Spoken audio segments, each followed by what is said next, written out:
Good evening, I am Garima. This is Jago Himachal 365 TV. डर के नहीं डट के and you are watching Hillquist News Channel. Let's start today's headline. India logs 70k COVID cases, lowest since March 31, 3,921 deaths. Dejected tourists in Himachal return home. Ram Temple land purchase, Congress seek AC-monitored prop temple trust reject charges. Rohtang Pass in Himachal open to tourists. Uttarakhand extends COVID-19 curfew till June 22 with some relaxations. Himachal Pradesh reports 237 cases, 7 fatalities. From today, no RT-PCR report required to enter Himachal. Dejected tourists in Himachal return home. After the Himachal cabinet decided to do away with RT-PCR negative report mandatory of entry into Himachal, many tourists from Punjab lined up at state borders. The tourists came in with an impression that the entry of the state has been thrown open by the state government. However, most of them had to return dejected as the new rules would come into force after from June 14 after the district magistrate of border district amended their orders. Ram Temple land purchase, Congress seek AC-monitored prop temple trust reject charges.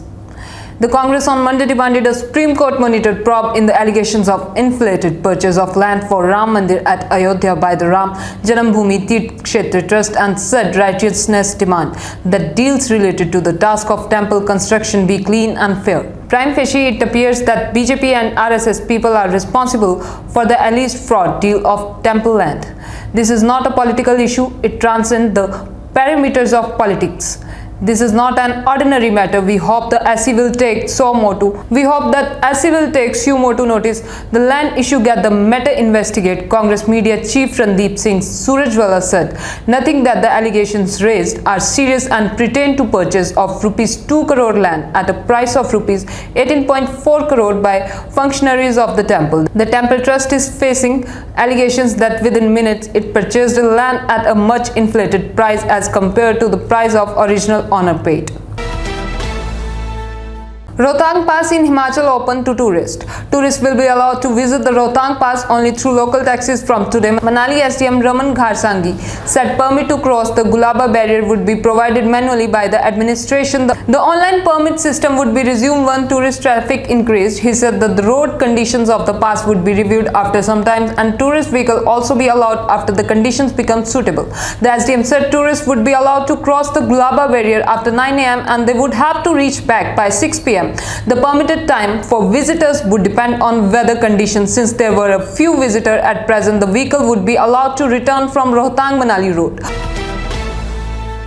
Uttarakhand extend COVID-19 curfew till June 22 with some relaxations. The Uttarakhand government on Monday extended its COVID-19 curfew extended till June 22. The current restrictions were ending on June 15. In its order, the government said that all standard operating procedure SOPs will have to be followed. But with some changes, the Uttarakhand government also allowed people from 3 districts of the state of undergo the Char Dham Yatra. People from Chamoli, Rudraprayag and Uttarkashi are now allowed to visit Badrinath, Kedarnath and Gangotri Yamunotri respectively only with negative RT-PCR report, Uttarakhand Minister Subhed Unyal said according to the news agency ANI. The famous 4 Himalayan shrine after which the Char Dham Yatra has been named are located in these 3 districts. Himachal Pradesh reports 237 cases, 7 fatalities. Himachal Pradesh reported 7 COVID-19 cases.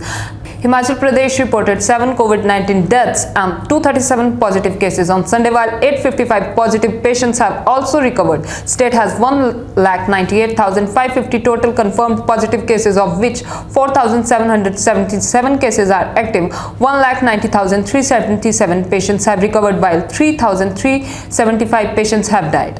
In the state, 5 deaths have been reported from Kangra district, while 1 death each has been reported from Hamirpur and Mandi district. Till now, 21,59,415 persons have been tested for COVID-19, of which 19,58,059 persons have been tested negative. Since 7 pm on Saturday, 14,641 samples were tested in the state and result of 2,806 samples were awaited. From today, no RT-PCR reported required to enter Himachal. In a big relief for tourist people entering Himachal Pradesh will not be required to produce RT-PCR negative report from Monday, even though COVID curfew will continue from 5 p.m. to 5 a.m. This was decided by the Himachal cabinet in its meeting on Friday.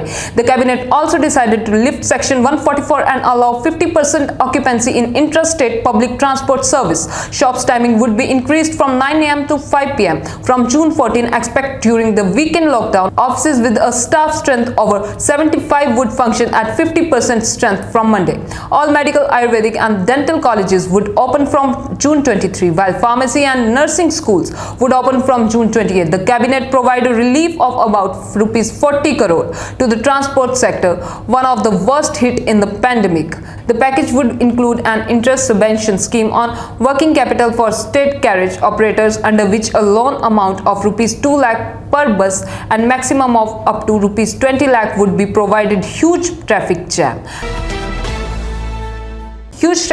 at entry points to Himachal Pradesh as state eases COVID curbs. As Himachal Pradesh eased COVID-19 restrictions, tourists seem to be flocking the state's hill station, evidenced by the long traffic jam at the Parvanu border in Solan district on Sunday. The state government announced a few days ago that a negative RT-PCR test result was no longer mandatory to enter Himachal Pradesh as COVID cases came down. However, Himachal Pradesh still require a COVID e-pass for travel. On Sunday, the number of new COVID cases in the state were 370 with 17 deaths. Himachal Pradesh Health Department stated that there are 5,402 active cases. The overall death toll is 3,368. Thank you and stay connected with Hillquest.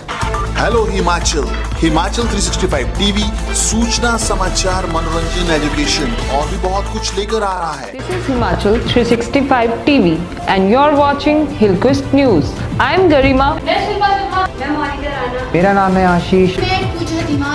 ये है Himachal 365 TV और आप देख रहे हैं हिलक्विस्ट TV news. हम जल्द आ रहे हैं पूरे हिमाचल की ताजा तरीन खबरों के साथ. हर तरह के समाचारों के लिए देखिए हिमाचल 365 टीवी और जुड़े रहिए हिलक्विस्ट न्यूज के साथ. नमस्कार, मैं गरिमा. ये है जागो हिमाचल 365 टीवी. डर के नहीं डट के, और आप देख रहे हैं हिलक्विस्ट न्यूज चैनल. बढ़ते हैं आज के मुख्य समाचारों की तरफ. हिमाचल पहुंचे हजारों पर्यटक. चायल के 80, शिमला के 30% होटल पैक. बसों का संचालन शुरू. होटल खुले. बिना कोरोना नेगेटिव रिपोर्ट आ सकेंगे पर्यटक. भाजपा की हिमाचल कांग्रेस नेताओं को सलाह. देश विरोधी बयान देने वाली पार्टी का साथ छोड़ें वीरभूमि के नेता. हिमाचल कांग्रेस सह प्रभारी संजय दत्त दिल्ली में राजीव शुक्ला व हाईकमान को सौंपेंगे रिपोर्ट. रैन बसेरा में शिफ्ट होगा भोटा उप तहसील. हमीरपुर में आंधी से 2 लाख का नुकसान. हमीरपुर में सुबह 9 से शाम 5 बजे तक खुलेंगे बाजार. हिमाचल में नहीं चलेंगी निजी बसें. ऑपरेटर्स ने वर्चुअल मीटिंग कर लिया फैसला. जेठ महीने में ही हिमाचल पहुंच गया मॉनसून. हो रही छमाछम बारिश. 1239 रूटों पर दौड़ेंगी बसें. HRTC की तैयारी पूरी. डिपोओं में पहुंचे चालक परिचालक. अब समाचार विस्तार से. हिमाचल पहुंचे हजारों पर्यटक. चायल के 80, शिमला के 30% होटल पैक. कोविड की नेगेटिव रिपोर्ट लेकर आने की अनिवार्यता खत्म होने से एक दिन पहले ही रविवार को हजारों सैलानियों ने हिमाचल का रुख किया. वीकेंड पर सोलन के चायल में 80, शिमला और डलहौजी में 30% होटल पैक हो गए हैं. मनाली में ऑक्यूपेंसी 10% रही. इससे होटल कारोबारियों के चेहरे खिल गए हैं. मनाली में सोमवार को 2500 होटलों में से 50% होटल खुलने का अनुमान था, लेकिन रोहतांग दर्रा पर्यटकों के बहाल होने के कारण 500 होटल रविवार को ही खुल गए. हिमाचल में सरकारी और निजी करीब 20,000 होटल हैं. इनमें से 4 पंजीकृत, 6,000 गैर पंजीकृत और 10,000 होम स्टे और ब्रेड एंड ब्रेकफास्ट इकाइयां हैं.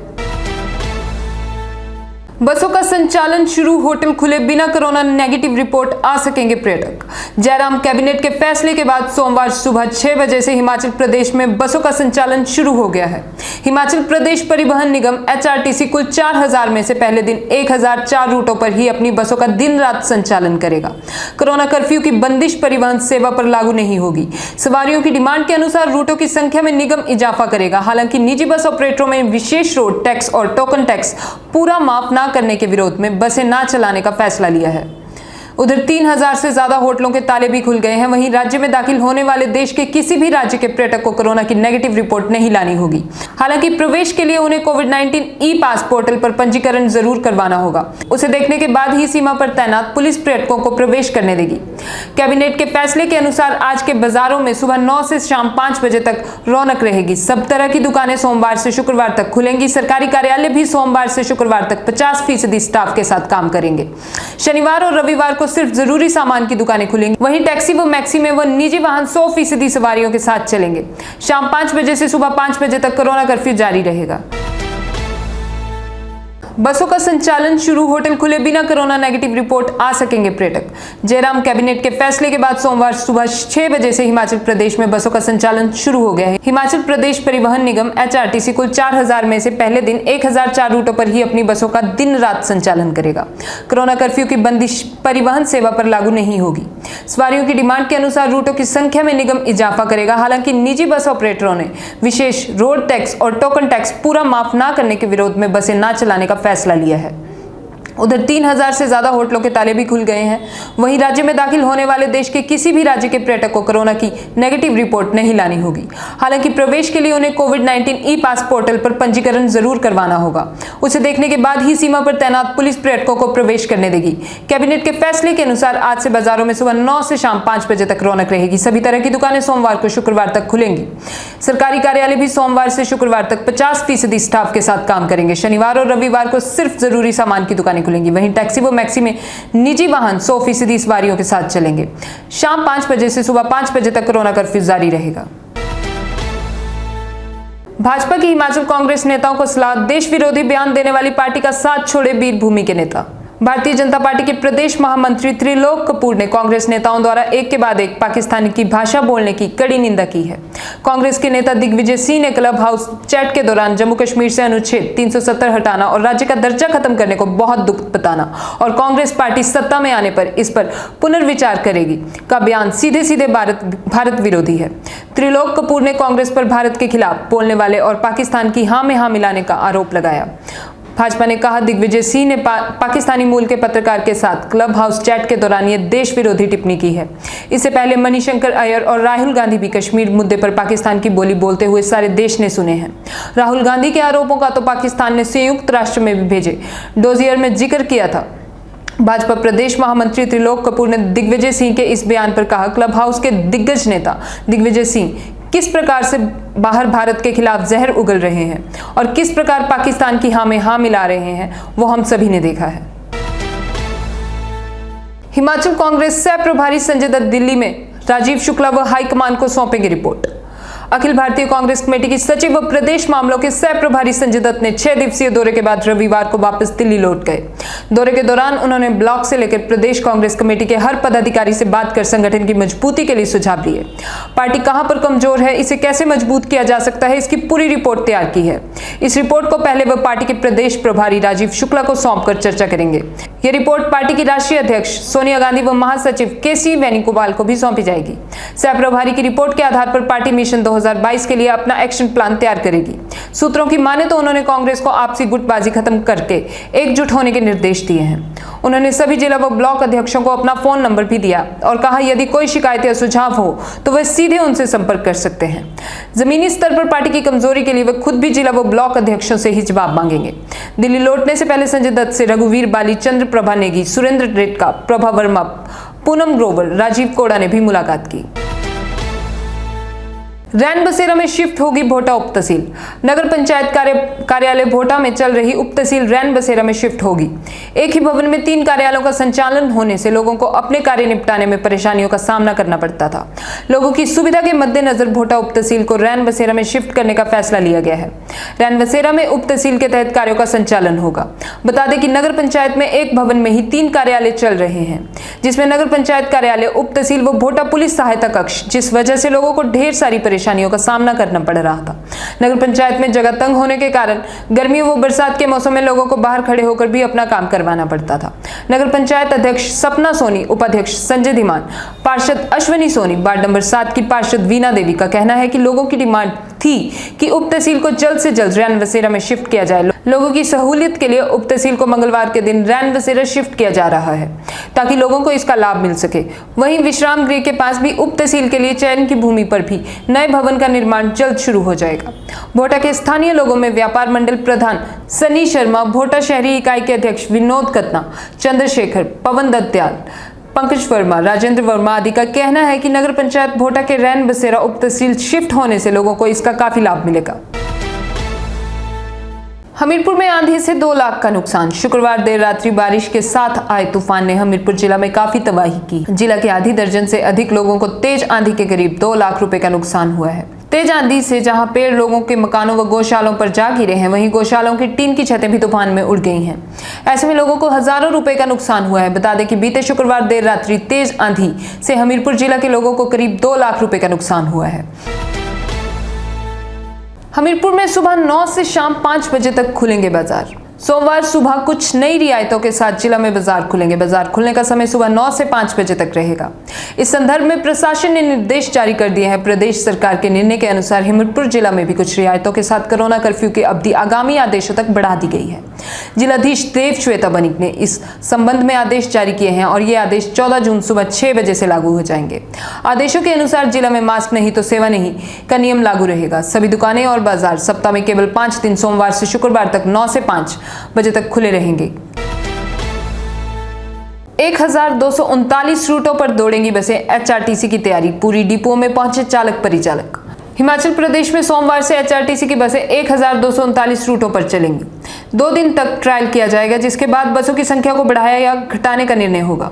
कोरोना बंदिशों से पहले जिन रूटों पर राज्य के भीतर बसों को चलाया जा रहा था, उनमें बसों को शुरू किया जाएगा। राज्य से बाहर के लिए अभी बस सेवा नहीं मिलेगी। चंडीगढ़ के लिए बसों को केवल परवाणु तक भेजा जाएगा और इसी तरह से दूसरे डिपोओं से भी बॉर्डर तक बसों की आवाजाही को एचआरटीसी सुनिश्चित करेगा। सोमवार से कोरोना बंदिशों में राहत मिल रही है। ऐसे में परिवहन विभाग द्वारा जारी की गई एसओपी के साथ प्रदेश में एचआरटीसी पहले दिन करीब 1239 रूटों पर बसें चलाएगा। हालांकि निगम प्रबंधन ने 1500 से अधिक बसें तैयार कर रखी हैं। ये बसें यात्रियों की संख्या के अनुसार रूटों पर चलाई जाएंगी, क्योंकि निजी बस ऑपरेटरों ने बसों को चलाने से मना कर दिया है। बसों की कमी ना हो, इसके लिए निगम ने पूरी तैयारी की है और बसें तैयार की हैं। निगम का दावा है कि प्रदेश में प्राइवेट बसें खड़ी होने के चलते यात्रियों को हर जगह बस सेवा मुहैया करवाई जाएगी। जानकारी के अनुसार प्रदेश में सबसे बड़े शिमला डिवीजन में 1272 कुल रूटों में से 650 पर बसें चलाने की तैयारी है। वहीं शिमला शहर में 270 में से करीब 185 रूटों पर बसें चलाने की तैयारी है। इसी तरह मंडी डिवीजन में पहले दिन करीब 229 रूटों, हमीरपुर डिवीजन में 160 और धर्मशाला डिवीजन में 200 के करीब रूटों पर बसें चलने की तैयारी है। हिमाचल में नहीं चलेंगी निजी बसें। ऑपरेटर्स ने वर्चुअल मीटिंग कर लिया फैसला।